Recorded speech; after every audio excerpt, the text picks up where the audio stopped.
Hello CGPSN, I am Jyoti Salil. Again welcome to all of you in our YouTube channel CGPSC Sources Study Hub. हमारे देश के संविधान निर्माता doctor Bhimrao Ambedkar के बारे में इस वीडियो के माध्यम से विस्तार पूर्वक चर्चा करेंगे, इसलिए हमारे इस वीडियो में अंत तक बने रहें। डॉक्टर भीमराव अंबेडकर जी का जन्म 14 अप्रैल 1891 में हुआ था।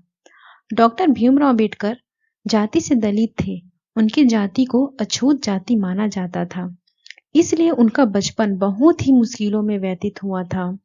बाबा साहेब अंबेडकर सहित सभी निम्न जाति के लोगों को सामाजिक बहिष्कार, अपमान और भेदभाव का सामना करना पड़ता था। आइए और इस वीडियो में विस्तार से जानते हैं डॉक्टर भीमराव अंबेडकर के बारे में। आइए जानते हैं डॉक्टर भीमराव अंबेडकर जी की जीवन परिचय। डॉक्टर भीमराव अंबेडकर का जन्म मध्य प्रदेश के इंदौर शहर में स्थित महू ग्राम में हुआ था, जिनका नाम आज बदलकर डॉक्टर अंबेडकर नगर रख दिया गया है। डॉक्टर भीमराव अंबेडकर जी का जन्म 14 अप्रैल 1891 में हुआ था। इनके जन्म के समय इनका नाम भीम था। बाद में इनका नाम जो है बाबा साहेब भीमराव अंबेडकर पड़ा। यह भारतीय थे और इन्होंने बौद्ध धर्म को अपनाए थे। इनकी शिक्षाएं जो है मुंबई विश्वविद्यालय में इन्होंने बीए की पढ़ाई की थी और कोलंबिया विश्वविद्यालय में एमए, पीएचडी, एलएलडी की पढ़ाई इन्होंने की थी। लंदन स्कूल ऑफ इकोनॉमिक्स में इन्होंने एमएससी, डीएससी, ग्रेज इन बैरिस्टर एट लॉ की इन्होंने पढ़ाई की थी। कार्य इनका देखा जाए तो इन्होंने वकील, प्रोफेसर व राजनीतिज्ञ में रुचि रखते थे। यह शेड्यूल कास्ट एससी फेडरेशन स्वतंत्र लेबर पार्टी भारतीय रिपब्लिकन पार्टी से बिलोंग करते थे। इनकी कुछ सामाजिक संगठन भी थे, जैसे कि बहिष्कृत हितकारिणी सभा और समता सैनिक दल। ये दोनों इनकी सामाजिक संगठनाएं थी। इनके कुछ शैक्षिक संगठन भी थी, जैसे कि डिप्रेस्ड क्लासेस एजुकेशन सोसाइटी और the Bombay schedule caste trust, peoples education society. ये तीनों जो है इनकी शैक्षिक संगठनाएं थी। कुछ धार्मिक संगठन भी थी इनकी, जैसे कि भारतीय बौद्ध महासभा। इनको कई पुरस्कार भी प्राप्त थे, जैसे कि बोधिसत्व 1956 में इनको मिला था। दूसरा इनका पुरस्कार था भारत रत्न, जो कि 1990 में प्राप्त किए थे। पहले Columbian ahead of their time 2004 में इनको प्राप्त था। तो द ग्रेटेस्ट इंडियन 2012 में इनको पुरस्कार प्राप्त हुआ। ये इनके पुरस्कार थे। इनकी कुछ बेसिक जानकारियां हम देख लेते हैं, जैसे कि इनकी पत्नी का नाम क्या था। तो इनकी पत्नी का नाम रमाबाई अंबेडकर और डॉक्टर सविता अंबेडकर थे। इनके बेटे का नाम यशवंत अंबेडकर था। इनकी मृत्यु जो है वो 6 दिसंबर 1956 में नई दिल्ली में हो गई थी। इनकी समाधि का नाम चैत्य भूमि है, जो कि मुंबई के महाराष्ट्र में है। बाबा साहेब अंबेडकर का बचपन। भीमराव अंबेडकर और उनके पिता मुंबई शहर के एक ऐसे मकान में रहने गए जहां एक ही कमरे में पहले से बेहद गरीब लोग रहते थे, इसलिए दोनों के एक साथ सोने की व्यवस्था नहीं थी। तो बाबा साहेब अंबेडकर और उनके पिता बारी बारी से सोया करते थे। जब उनके पिता सोते थे तो डॉक्टर भीमराव अंबेडकर दीपक की हल्की सी रोशनी में पढ़ते थे। भीमराव अंबेडकर संस्कृत पढ़ने के इच्छुक थे, परंतु छुआछूत की प्रथा के अनुसार और निम्न जाति के होने के कारण वे संस्कृत नहीं पढ़ सकते थे। परंतु ऐसी विडंबना थी कि विदेशी लोग संस्कृत पढ़ सकते थे। भीमराव अंबेडकर जीवनी में अपमानजनक स्थितियों का सामना करते हुए डॉक्टर भीमराव अंबेडकर ने धैर्य और वीरता से अपनी स्कूली शिक्षा प्राप्त की और इसके बाद कॉलेज की पढ़ाई की। बाबा साहेब अंबेडकर की शिक्षा। भीमराव अंबेडकर ने 1907 में मैट्रिकुलेशन पास करने के बाद एलिफिस्टम कॉलेज में 1912 में ग्रेजुएट हुए। 1913 और 1915 प्राचीन भारत व्यापार पर एक शोध प्रबंध लिखा था। 1915 में कोलंबिया विश्वविद्यालय से अर्थशास्त्र में एमए की शिक्षा ली। 1917 में पीएचडी की उपाधि प्राप्त की। National development for India and analytical study विषय पर इन्होंने शोध किया। 1917 में ही लंदन स्कूल ऑफ इकोनॉमिक्स में इन्होंने दाखिला लिया, लेकिन साधन के अभाव के कारण वह अपनी शिक्षा पूरी नहीं कर पाए। कुछ समय बाद लंदन जाकर लंदन स्कूल ऑफ इकोनॉमिक्स से अधूरी पढ़ाई उन्होंने की थी। इसके साथ साथ एमएससी और बार एट लॉ की डिग्री भी प्राप्त की थी। अपने युग के सबसे ज्यादा पढ़े लिखे राजनेता और एक विचारक थे। भीमराव अम्बेडकर जीवनी कुल 64 विषयों में मास्टर थे, 9 भाषाओं के जानकार थे, विश्व के सभी धर्मों के रूप में इन्होंने पढ़ाई की थी। आइए जानते हैं भीमराव अम्बेडकर द्वारा लिखित पुस्तकें कौन कौन सी थी। भारत का राष्ट्रीय अंश, भारत में जातियां और उनका मशीनीकरण, भारत में लघु कृषि और उनके उपचार, मूल नायक, जो कि अति महत्वपूर्ण है, यह कई परीक्षाओं में पूछा गया है।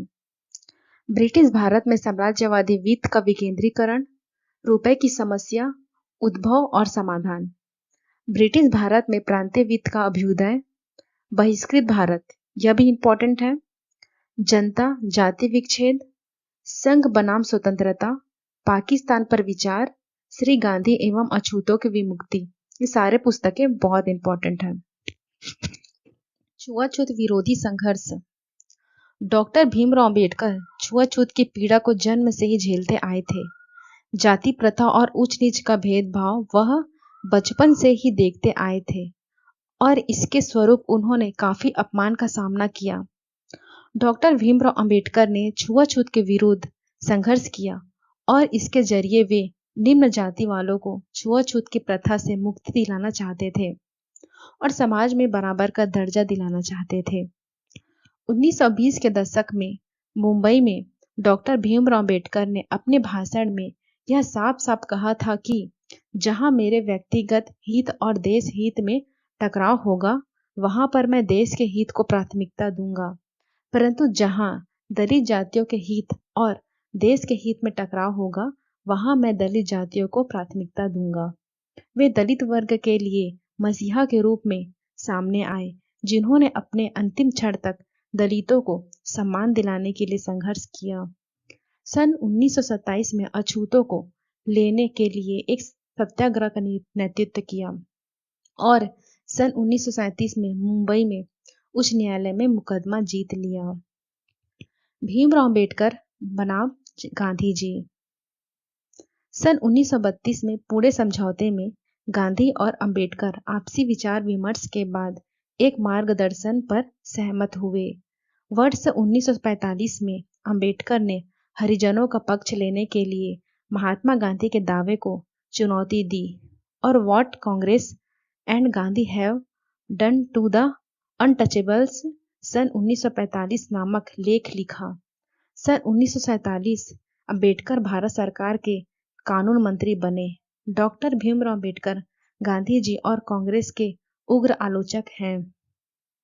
1932 में ग्राम पंचायत बिल पर मुंबई की विधानसभा में बोलते हुए अंबेडकर जी ने कहा, बहुतों ने ग्राम पंचायतों की प्राचीन व्यवस्था की बहुत प्रशंसा की है। कुछ लोगों ने उन्हें ग्रामीण प्रजातंत्र कहा है। इन देहाती प्रजातंत्रों का गुण जो भी हो, मुझे यह कहने में जरा भी द्विधा नहीं है कि वे भारत में सार्वजनिक जीवन के लिए अभिशाप है। यदि भारत राष्ट्रवाद उत्पन्न करने में सफल नहीं हुआ, यदि भारत राष्ट्रीय भावना के निर्माण में सफल नहीं हुआ, तो इसका मुख्य कारण मेरी समझ में ग्राम व्यवस्था का अस्तित्व है। डॉक्टर भीमराव अंबेडकर का राजनीतिक सफर। 1936 में बाबा साहेब जी ने स्वतंत्र मजदूर पार्टी का गठन किया था।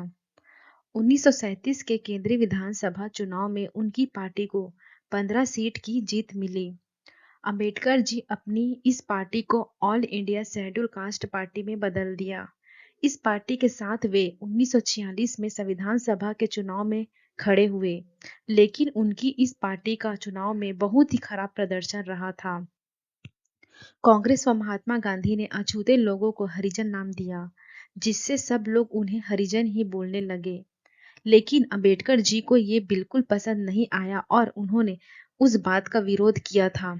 उनका कहना था, अछूते लोग भी हमारे समाज का एक हिस्सा है, वे भी बाकी लोगों की ही तरह आम व्यक्ति ही हैं। अंबेडकर जी को रक्षा सलाहकार कमेटी में रखा गया।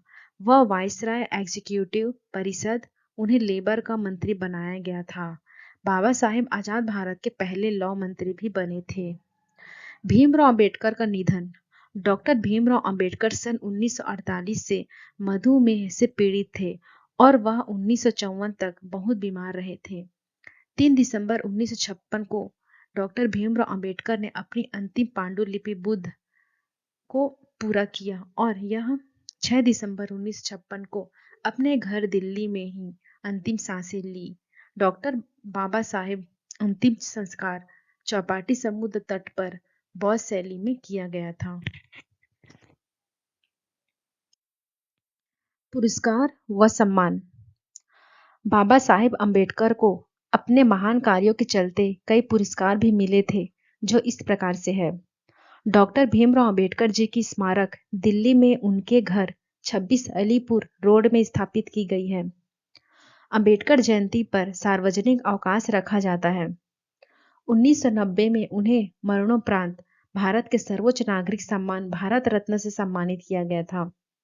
कई सार्वजनिक संस्थान का नाम उनके सम्मान में उनके नाम पर रखा गया है, जैसे कि हैदराबाद आंध्र प्रदेश का डॉक्टर अंबेडकर मुफ्त विश्वविद्यालय, BR अंबेडकर बिहार विश्वविद्यालय मुजफ्फरपुर।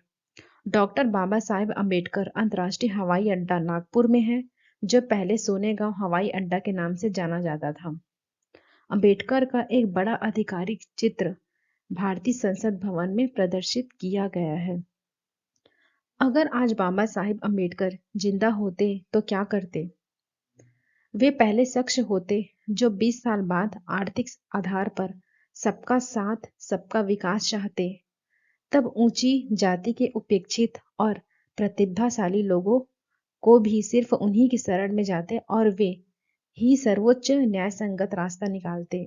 वे अनुसूचित जाति जनजाति के नौकरी प्राप्त अफसर कर्मचारियों के संगठन बनाए जाने के खुलकर खिलाफ होते। वे कहते, आरक्षितों के संगठन बनाकर आरक्षण को राजनीतिक ढाल मत बनाइए, वरना हम दिशा भटक जाएंगे।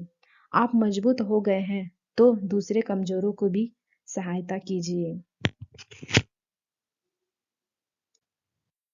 डॉक्टर बाबा साहेब अंबेडकर के बारे में कुछ रोचक तथ्य। भारत के झंडे पर अशोक चक्र लगवाने वाले बाबा साहेब भीमराव अंबेडकर ही थे। डॉक्टर भीमराव अंबेडकर लगभग 9 भाषाओं को जानते थे। भीमराव अंबेडकर ने 21 साल की उम्र तक लगभग सभी धर्मों की पढ़ाई कर ली थी। भीमराव अंबेडकर ऐसे पहले इंसान थे जिन्होंने अर्थशास्त्र में PhD विदेश जाकर की थी। भीमराव अंबेडकर के पास लगभग 32 डिग्रियां थी। बाबा साहेब आजाद भारत के पहले कानून मंत्री थे। बाबा साहेब ने 2 बार लोकसभा चुनाव लड़े थे। भीमराव अंबेडकर हिंदू महार जाति के थे, जिन्हें समाज अछूत मानता था। भीमराव अंबेडकर कश्मीर में लगी धारा 370 के खिलाफ थे। आई होप आज का वीडियो आप सभी के लिए नॉलेजेबल एंड यूजफुल रहा होगा। सो ऐसे वीडियो कंटिन्यू देखने के लिए हमारे चैनल से जुड़े रहें और लाइक, शेयर एंड सब्सक्राइब करना ना भूलें। Thank you.